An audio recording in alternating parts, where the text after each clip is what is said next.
ენთუზიასტების კინოწამოწყება ახალგაზრდებმა სერიალის გადაღება დაიწყეს. უკვე YouTube-ზეც ტვირთავენ და გამოხმაურებებიც აქვთ, ეს კი იმის საფუძველს იძლევა, რომ სპონსორიც იპოვონ, რათა წარმოება არ შეწყდეს და გაგრძელდეს. ვარსკვლავის დაბადება, ასე ქვია სერიალს, რომლის 2 ეპიზოდი უკვე გამოქვეყნებულია, ვინც ნახა, დარწმუნდებოდით, რომ ახალგაზრდებს რაც აწუხებთ, სერიებიც ამ პრობლემების გახმოვანებას ეფუძნება. შემოქმედებითი ჯგუფი მოვიწვიეთ დღეს ჩვენ სტუდიაში და მინდა წარმოგიდგინოთ ჩვენი სტუმრები, ნიკა კალანდაძე, ანი გევორქიანი, ანდრია სეფაშვილი, ოთო გოდერძიშვილი, გიგი ჯანაშია და გიგა დანელია. მოგესალმებით, მადლობას გიხდით გადაცემაში მონაწილეობისთვის და ძალიან მივესალმები თქვენს წამოწყებას. ვიცი რომ თავი და თავი ჩვენი რესპონდენტი, ჩვენი გუნდის უკვე მეგობარი ნიკა კალანდაძეა და აჯობებს ალბათ თვითონ გვიამბოს როგორ დაიწყო ეს ყველაფერი. 2 სიტყვით მაყურებელს ვეთქვი რომ ნიკა წარმოშობით თელავიდან არის, ჯერ კიდე სკოლის ასაკში სხვადასხვა მედია საშუალებებში მოასწრო და იმუშავა, მათ შორის სხვათა შორის მთავარზეც. რამდენიმე თვე იყო ემიგრაციაშიც და ეხლა რაღაც ახალი ძალებით არის დაბრუნებული და სერიალის დაუწყია გისმენთ. დიდი მადლობა პირველ რიგში, მართლა ძალიან გვეხმარება მსგავსი აქტივობები ჩვენ სერიალს იმისთვის, რომ რაღაცნაირად განვამტკიცოთ კიდევ რომ შეგვიძლია და გამოგვდის და ვარსებობთ და შეგვამჩნიონ უპირველეს ყოვლისა ამისთვის გიხდით მადლობას. ხო, ემიგრაციიდან დაბრუნების შემდეგ რაღაცნაირად დეპრესიაში წარუმატებელი ემიგრაცია იყო, რაც ყველაზე მთავარია. რაღაცნაირად ყურები რო არ ჩამომეყარა და რაღაცა ის დეპრესიაში არ ჩავარდნილიყავი, თან ძალიან მინდოდა ზუსტად ემიგრაციაში მივხვდი რომ სწორედ ეს არის რაც მინდა რომ ვაკეთო, სწორედ ეს არის რითიც მინდა რომ გავაგრძელო მოღვაწეობა და გადავწყვიტე რომ დავიწყო სერიალის წერა. ძალიან მომწონს ზოგადად წერა და წარმოდგენა რაღაცის მერე ამის გაცოცხლება და მერე ის საერთოდ რომ ხალხი ამაზე საუბრობს და არის განხილვის თემა. გადავწყვიტე რომ დამეწერა სერიალი ფეხბურთელ ბიჭზე, რომელსაც ძალიან უნდა წარმატების მიღწევა, ამისთვის ყველაფერს აკეთებს და რეალურად ეძლევა შანსი მიაღწიოს წარმატებას, თუმცა როგორც ხდება ხოლმე სამწუხაროდ ჩვენს ქვეყანაში აწყდება ისეთ პრობლემებს, რომლებიც, რა ვიცი, ძალიან ელემენტარულია, რომ არ უნდა გქონდეს ახალგაზრდებს, მოკლედ ხელი ეშლება სერიოზულად. ხდება ისე, რომ იწვევენ ჯარში. ბაბუასთან კონფლიქტის საფუძველზე სახლიდან გარბის, მეორე სერიაში რა ხდება, აღარ გეტყვით, ნახოს მაყურებელმა თავად, იმიტომ რომ მანდ არის მთელი ამბები. დაურეკე ჩემს მეგობრებს, დაურეკე გიგას, დანელიას, რომელიც არის ჩემი ცხოვრების ოპერატორი, ამის გარეშე მართლა არაფერს არ ვაკეთებ, მერე დაურეკე ანის, რომელიც ჩაერთო აქტიურად როგორც მსახიობი, როგორც ჩემი თანაშემწე რეჟისორის, მე თვითონც მეცინება რეჟისორს რომ ეძახი ჩემს თავს, მაგრამ ნუ ამ როლში ვარ. დაურეკე ანდრიას, წერა რომ დავიწყე, მეთქი ვინ უნდა ითამაშოს მთავარი როლი, ვინ უხდება ვიზუალურად, ვინ შეიძლება იყოს ის ახალგაზრდა, რომელიც ამას კარგად გაართმევს თავს და კასტინგით ავიყვანეთ გიგი და ოთო, რომელსაც ახლა კინაღამ დაუძახეს სოსო სერიალის სახელი, იმიტომ რომ ძალიან კარგად თამაშობს. აი ესე შევიკრიბეთ მეგობრები და უკვე იმდენად ისეთი გარემო გვაქვს, რომ ძალიან ახლო მეგობრები გავხდით, ზოგთან სრულიად უცხო არ ვიცნობდით ერთმანეთს, მოკლედ და დაგიბრუნდები იმისთვის რომ გავარკვიო რა მიზანს ემსახურება კი ბატონო, აუცილებლად. გარდა იმისა რომ შენი სურვილია რომ დაგეწერა სცენარი, მე ეს ყველაფერი წარმოგედგინა, მე გადაგეღო. გიგა, ჯერ არ ყავთ ხო არავინ სპონსორი და შესაბამისად არ ვიცი, რაღაც გასამრჯელო გააქვს ამ საქმეში, უკვე რომ მესამე სერიისთვის ემზადებით. როგორ დათანხმდე ესე უხელფასოდ? ანუ ჩემთვის ეს გამოცდილება იყო სერიალზე პირველად მუშაობ. პარალელურად ჩემ მეუღლეც კი თამაშობს როლი აქვს და რავი მინდა რომ ეს ახალგაზრდებს გვერდში დაუდგერ ის შესაძლებლობაც მაქვს და ვცადოთ. ისე როგორც ოპერატორს სად გიმუშავიათ მანამდე რა გამოცდილება გაქვთ? გამოცდილება ბევრი, საინფორმაციოზე მუშაობდი, ფორმულაში ვიყავი. და ეხლა გადაწყვეტე რომ სერიალი გადაიღო. ნახე რაღაც კი ბატონო. სერიალზე გადავერთა. გიგი ჯანაშიას ვკითხავ, იცი რა, ან ძალიან უნდა გიყვარდეს მეგობარი, რომელიც თქვათ აღმოგაჩენს და დაგპატიჟებს, რომ მოდი უფასოდ ვიმეორებ ამაში. იმიტომ რომ ენთუზიასტურ საწყისებზე რაც იწყება, ძალიან მნიშვნელოვნად მიმაჩნია და მიხარია რომ იდეამ სურვილმა გაგაერთიანათ, მაგრამ შენ როგორ აღმოჩნდი გადასაღებ მოედანზე აქ? გამარჯობა პირველ რიგში, მადლობა მოწვევისთვის. როცა ნიკა მომწერა, მითხრა რომ ფეხბურთელზე იყო ბიჭზე, რომელიც წარმატების მიღწევა უნდა. თვითონ თამაშობდი 10 წელი ფეხბურთს და პირველ რიგში მაგან დამაინტერესა რა. მე რო გამაცნო ყველაფერი და რასაც აპირებდა, დავინტერესდი და ჩავერთე. ხო და აი რას ვაპირებო რა გითხრა? რა პრობლემების გახმოვანებას ვაპირებო აი ამ ფეხბურთელი ბიჭის მაგალითზე? ისაუბრეთ ამაზე? სტუდენტ ბიჭს და სტუდენტ გოგოს რაც შეიძლება რომ შეექმნას პრობლემა და რაც არ უნდა იყოს ფიქრობ საქართველოში და ძალიან ბევრ ადამიანს აქვს დღეს საქართველოში თუნდაც ის რომ რაღაცაზე დამოკიდებულება ან ის რომ უშლის ხელს მშობელი აღგზრდელი ბაბუა და მსგავსი რაღაცეები აღგზრდელი ბაბუა უშლის სპორტზე სიარულს. მაყურებელს აუხსნათ რომ ეს არ არის სპორტული სერიალი, ხო? უბრალოდ არის ფეხბურთელ ბიჭზე და სხვა შორის ამ პრობლემებს აუცილებლად კითხავ რაზეა. მე ანდრია სეფაშვილს მინდა რომ მოემზადოს ხო კითხვისთვის გაქვთ მიკროფონი უკვე. ანდრია, თქვენ რას აკეთებთ ამ სერიალში და რატომ გადაწყვიტეთ რომ ჩაერთოთ? გამარჯობა პირველ რიგში. ნიკამ დამირეკა მეც მეუბნება ეს რაღაცას და ნიკას დიდი ხანია ვიცნობ და ვიცი რომ ძალიან საინტერესო რაღაცებს გაკეთება უყვარს და ჯეროდა რომ დამირეკა ეგრევე ჯერ დავეთანხმე და მე რო ვკითხე რა იყო. ჯეროდა რომ რაღაც საინტერესო იქნებოდა.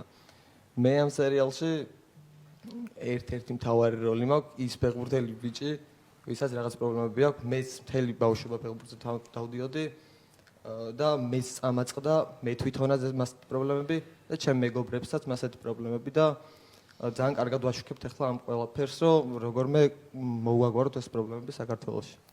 ხო, აი რა პრობლემებია აბა მოგვიყევი? ერთ-ერთი პრობლემა არის ეს ჯარის პრობლემა. შემდეგ თვითონ ფეხბურთშიც არის რაღაც ისეთი უმნიშვნელო და მნიშვნელოვანი პრობლემები, ძალიან ბევრი და სერიალშიც გაიგებთ მაგ ყველაფერს. ხო, იცი რა, არა, ცოტა მინდა აი თვითონ პრობლემაზე ვისაუბროთ. სერიალის შინაარს კი არ ყვებით ახლა ჩვენ აქ წინასწარ, მაგრამ მართლა მაინტერესებს ჯარი, რომელმაც შეიძლება შეგეშალოს სპორტულ კარიერაში ხელი? აი, როგორ წარმოგიდგენიათ, აბა როგორ უნდა იყოს? თქვენ ამ პრობლემებზე როცა ფიქრობთ, რაღაც გამოსავლის გზებზეც ხო გაქვთ ნაბიჯი? მე როდესაც ვარ ფეხბურთელი და მიწევს რომ კვირაში ყოველ დღეში ორჯერ ვივარჯიშო, ფიზიკურად არ მრჩება მაგის დრო, რომ სხვა საქმეებს მივხედო. ელემენტარული სწავლის დრო არ მრჩებოდა ხოლმე სკოლაში, რომ მივსულიყავი. და თუ მასე არის, რომ ჯარში ყველა უნდა, მე არ ვფიქრობ, რომ მასე არის რა. ბავშვმა უნდა აირჩიოს, უნდა ფეხბურთი, უნდა ჯარი თუ რა უნდა. სავალდებულოა ეს ყველაფერი. არჩევანზე იყოს ამას ამბობ, ხო? კი, სავალდებულოა დღეს ჯარი და არ უნდა იყოს სავალდებულო. კარგი. ოთო, შენთანაც გადმოვინაცვლოთ მანამდე ანი. რა ფორმით ხარ ჩართული, როგორც მივხვდით, როდესაც აი ესე არაფრისგან იწყება სტარტი, ყველაზე ახლო მეგობრების იმედი ქონდა ნიკას ერთ-ერთი შენ ხარ. რაში ჭირდებოდა შენი მხარდაჭერა ამ სერიალს, რაში ჭირდება რომ მოგვიყვე? პირველ რიგში ძალიან დიდი მადლობა მოწვევისთვის. ჩვენთვის ძალიან მნიშვნელოვანია ასეთ ამებში ჩართვა, იმიტომ რომ როგორც ნიკამ გითხრათ, სპონსორის ამბავში გვიჭირს და ალბათ ხალხი უფრო მეტად გაგვიცნობს თან, როგორც თქვენნაირ ტელევიზიაში მოსვლა ძალიან დიდი პატივია ჩვენთვის.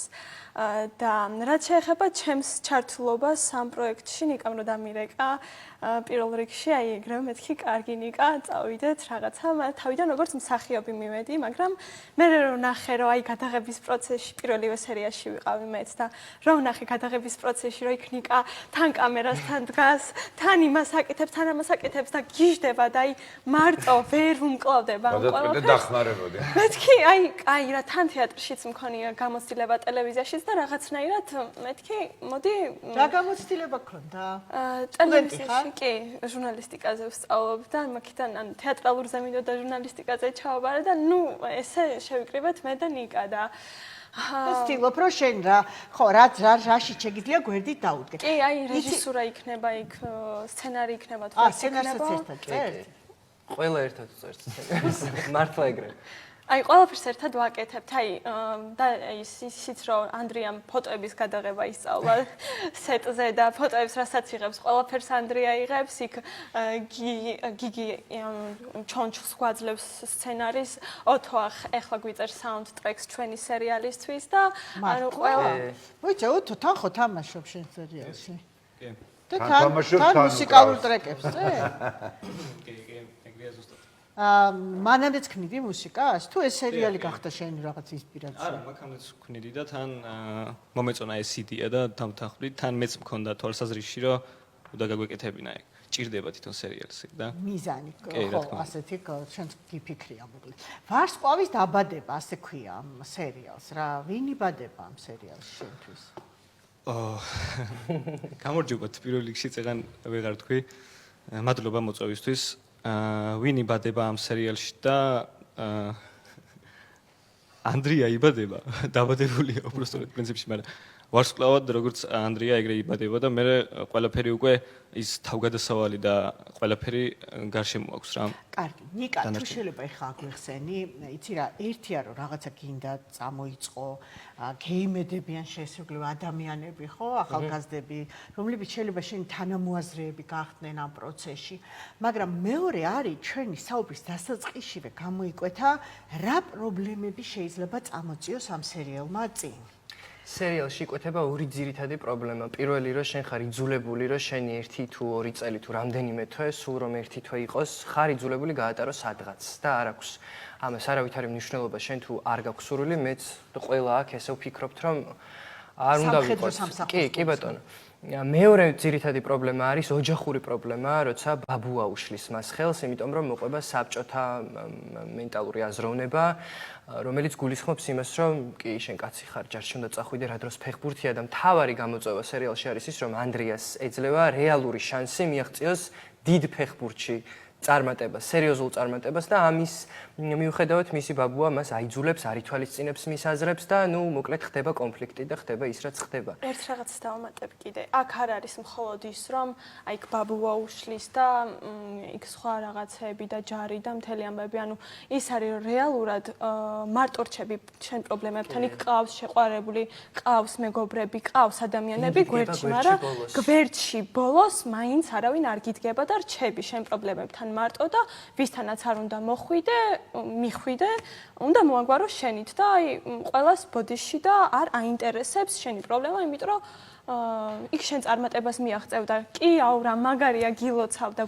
გულის სიღრმეში ყველა ან შურს, ან არ უხარია შენი წარმატება, ან კიდე აი არ ვიცი რა ხდება ხოლმე რა და აი ზუსტად მაგაზი არის რომ მარტო როცა რჩები, აი რამდენად გაგძალე იქ ანდრიას კიდე სხვა რაღაცებიც დაემართება ხო? ანუ არ არის მარტო ის რომ რთულია რა და ის ყოველდღე ვარჯიშობ და იქ ჯარი და რაღაცა კი ადამიანი რასაც მოინდომებს, ყველაფერს იზავს და ის ჩვენი გუნდის მუშაობაც ალბათ მაგას აჩვენებს. უბრალოდ აი სირთულეებზია რა, აი რამდენად გამკლავდება. დაგვაფიქროს კი გვეიმედება ეს მეგობრებიც, ოჯახის წევრებიც, მაგრამ საქმეზე რომ მიდგეს და მარტო დავრჩეთ საკუთარ თავთან, ჩვენ როგორ უნდა გვეყოს ძალა ვართოთ ჩვენი ცხოვრება, ხო? ალბათ ასე.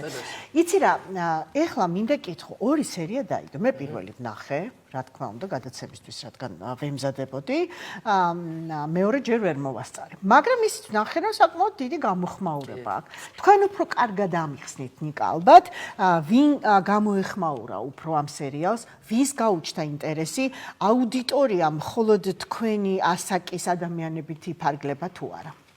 გეტყვით, პირველი სერია არის პილოტი და პირველ სერიას ხო ნამდვილად მხოლოდ ჩვენ ხელა ადამიანები უყურებენ YouTube-ის მომხმარებლები ძირითადად და ხო, ანუ Gen Z თაობამ უყურა ძირითადად TikTok-ის დახმარებით, Facebook-შეც და ნუ Facebook-ზე მაინც ისეთი სეგმენტია სადაც ჩვენი მშობლების თაობა უყურებს, ისინიც არიან დაინტერესებულები, თუმცა ძირითადად მაინც ახალი თაობის ყურადღების ცენტრში მოექცა ჩვენი სერიალი.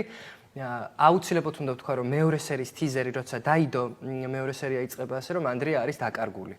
ამან მიიქცია აბსოლუტურად ყველა ადამიანის ყურადღება. აი როგორ მოხდა ეს არ ვიცი, მაგრამ აი მიიქცია ყველა ადამიანის ყურადღება და დიდი იმედი მაქვს, რომ ის ადამიანები ნახავენ მეორე სერიას, იმიტომ რომ მეორე სერიაშიც ძალიან კარგად იკვეთება ის რეალური პრობლემები, რასაც შეიძლება ჩვენი თაობის და მშობლების თაობის შორის ჩანგრეული ხიდის გამო ერთმანეთთან მისკომუნიკაცია გვაქვს და ვერ ვეუბნებით რაღაცებს.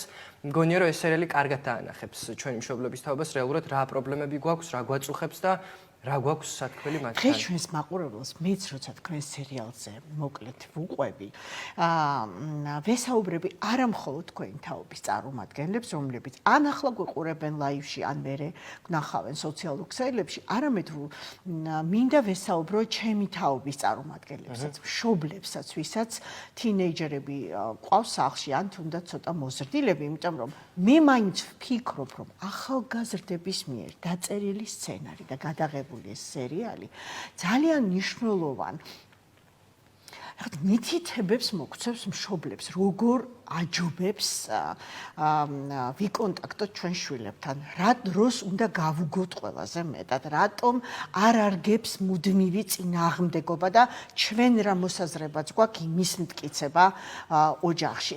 ხო, მე ასე ამიტომ უფრო მაინტერესებს გულწრფელად გეტყვი ეს სერიალი. მეც ამიტომ მაინტერესებს და მეც ამიტომ ვაკეთებ ზუსტად, რომ არ არის ეს ხიდი ჩვენს მშობლების თაობას შორის და ამიტომ გვიწევს რაღაცნაირად სხვა გზების მონახვა. რას გწერენ? კომენტარებს კითხულობთ?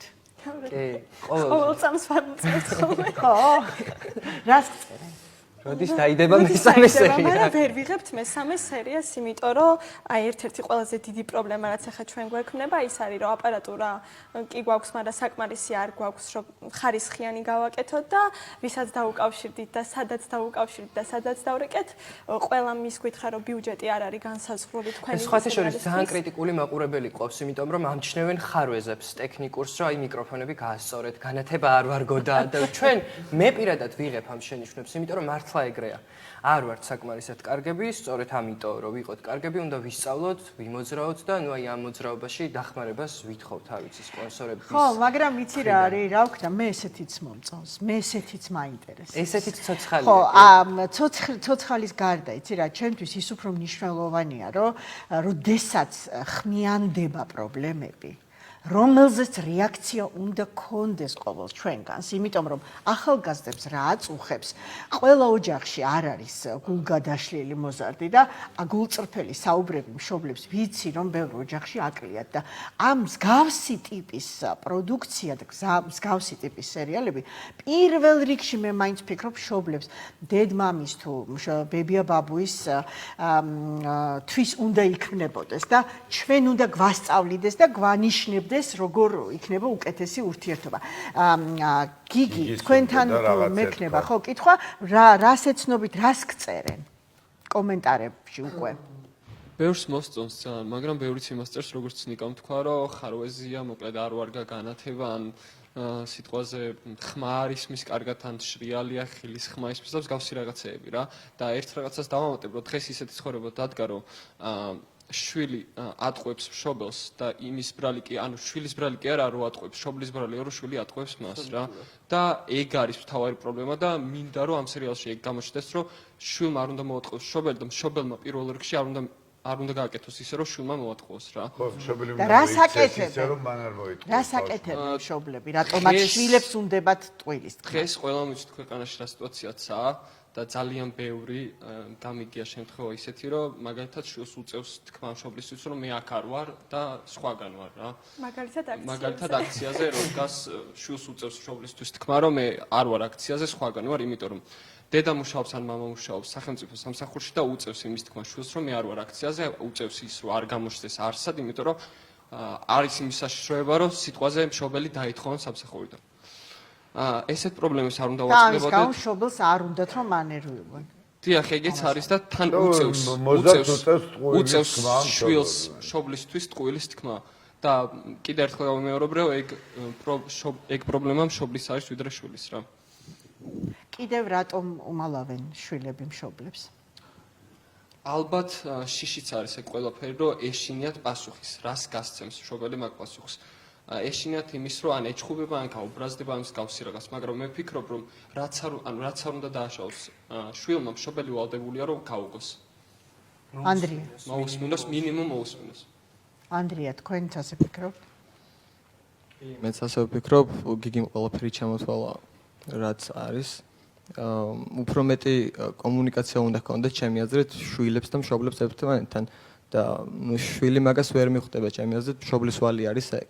რომ მეტად ელაპარაკონ შვილებს და მეტად უფრო მეგობრები გახდნენ, ვიდრე ის ადამიანები, რომ რაღაცა არ უთხრა, რომ მეშინია ის რას მეტყვის, დამსჯის თუ რას მიწევს. ახალგაზრდები თამაშობთ სულ ამ სერიალში. ნიკა, მაგრამ უფროსი თაობის წარმომადგენელსაც ვხედავ ბაბუის როლში, აი ხო? მაგ თემაზე მინდა და ეხლა ძალიან ზუსტად ვინ ვლაპარაკ. არის ეს მამაკაცი? ჩვენი უხელფასოდ მეგობარი. დაგთანხმდათ როგორც მივხვდი მონაწილეობას, კი, ყველა. და მეცაც გეტყვით უანგაროდ უხელფასოდ ყველაფრის გარეშე თავისი რესურსებით თითქმის ყოველ დღე დადის სენაკიდან, თავისი მანქანით თბილისში, იმიტომ რომ გადავიღოთ სერიები. რაც არ უნდა სენაკიდან, კი ბატონო. სენაკში არის რეჟისორი. ვეფხო გორგოძე გახლავთ, ჩვენი მეგობარი, რომელიც ასევე კასტინგით ავიყვანე Facebook-ზე კასტინგის ჯგუფში თავის დროზე, მე ჩვენ დავმეგობრდით და რო ვფიქრობდი, ვის შეიძლებოდა ეთამაშა ანდრიას ბაბუის როლი, რომელიც შეითავზებდა ცოტა ვიზუალურად მკაცრი იქნებოდა.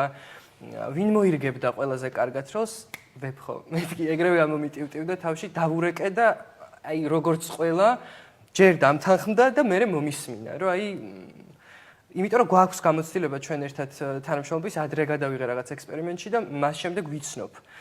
და ესე დაგვიდგა გვერდში. იმ დონემდე დავმეგობრდით ამ ყოლაფრის მერე, რომ ჩვენ დავდივართ სენაკში მის სპექტაკლებზე, ასევე აუცილებლად უნდა ვახსენო გიგას მეუღლე მარიამი, რომელიც ასევე მისთვის ოცნება იყო, რაც ჩემთვის როგორც რეჟისორისთვის არის ძალიან მაგარი და ძალიან სასიამოვნო, რომ აუსრულე ვიღაცას ოცნება და გადავიღე ფილმში, როგორც ესეთი. და მანანა აბრამიშვილი და სოფო დონაძე. რამდენიმე დიდი ჩვენი მშობლების თაობის წარმომადგენლებიც გვეხმარებიან. მოკლედ არიან გამონაკლისები ჩვენი თაობის წარმომადგენლებიდან, რომლებიც მხარს გვიჭერენ და ესმის ჩვენი და იაზრებენ ჩვენს ღირებულებებს და ფასეულობებს. არა, ეხლა სენაკიდან რეჟისორი თბილისში ჩამოდიოდეს გადაღებებზე, თვითონ რეჟისორი რო არის. ალბათ ხდება რამდენად მნიშვნელოვანია ეხლა თქვენი მხარდაჭერა და ხო ეს ნამდვილად ძალიან დასაფასებელია. თუ შეიძლება რო გითხრა უკვე რამდენი ნახვა აქვს სერიებს, აი რაღაც შევაჯამოთ ეხლა ჩვენი საუბარი, იმიტომ რომ ჩვენ მაინც როდესაც საუბრობთ ფინანსურ პრობლემებზე, ხო უსაშველოდ ასე სულ ენთუზიაზმზე ალბათ დიდი ხანი ვერ გაგრძელდება. მე კი იმ მშობელთა შორის ვარ, ვისაც ახალგაზრდების პრობლემები მუდმივად აინტერესებს. ამიტომ თქვენს მცდელობის შედეგებს სიამოვნებით დაველოდები მომდევნო სერიებით YouTube-ზე.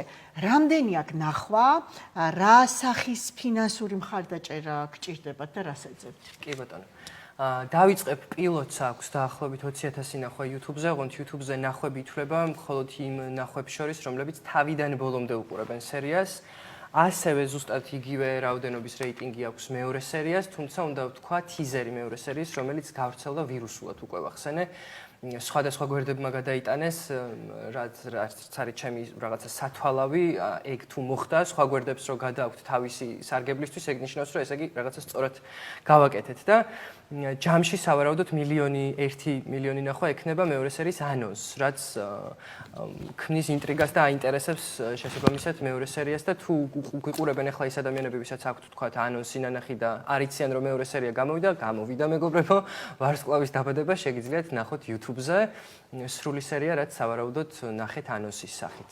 ნიკა, რა თქვათ, ვის ელაპარაკებით ხდებით თქვათ სხვა არ ვიცი ბიზნეს კომპანიას, როგორ ცდილობთ მათ მოზიდვას, დაინტერესებას, აი ესეთი ჯგუფია. ცდილობები მაინტერესებს. კი, Facebook ისევ Facebook-ი, ესეთი ჯგუფია, PR-ების და ჟურნალისტების, სადაც საკონტაქტოებს ცვლიან ერთმანეთთან, წერთ რაღაცას, რომ გჭირდება აი ამ და ამ ადამიანის საკონტაქტო, რაღაცა კომპანიის პრესამსახურის, გვიწერენ კომენტარს, სრულიად უცხო ადამიანები გვწერენ მათ საკონტაქტოებს და ვუკავშირდებით, გვისმენენ დიდი ყურადღებით, აინტერესებთ, ერთადერთი უნდა ვთქვა აუცილებლად ნუკი კოსმეტიქსი, ნუკი კოშკელიშვილი დაინტერესდა მეორე სერია ზუსტად მისი დახმარებით გადავიღეთ და მადლობა მას ძალიან დიდი და ნუ მოკლედ ასევე ხმიანებით იმ ადამიანებს, ვისაც შეუძლიათ ჩვენი დახმარება, თუმცა სამწუხაროდ ძირითადად არ აქვთ ინტერესი, იმიტომ რომ მაინც არ გვაქვს ის ხარისხი, რაც უნდა გქონდეს და ზუსტად ის ხარისხი რომ მივიღოთ, რაც თვითონ წარმოუდგენიათ და ჩვენს მიზანი გვაქვს რომ მაგამდე მივიდეთ, გვჭირდება მანდ მათი დახმარება, რაღაცა